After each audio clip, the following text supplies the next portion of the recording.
السلام علیکم۔ تم جتنا لوگوں کی تلخ باتوں کو برداشت کرو گے یا سہو گے، اتنا ہی اپنے رب سے جڑتے جاؤ گے۔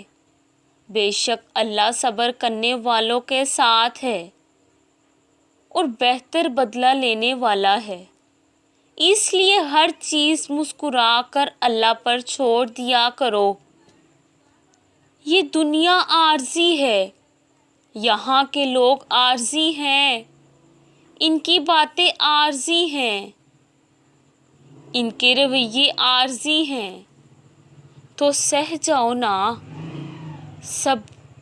جب ان عارضی چیزوں پر صبر کرنے سے تمہاری آخرت سنور رہی ہے، چھوڑ دو کسی سے شکایت کرنا، چھوڑ دو لوگوں کی باتوں کی وجہ سے خود کو برا سمجھنا۔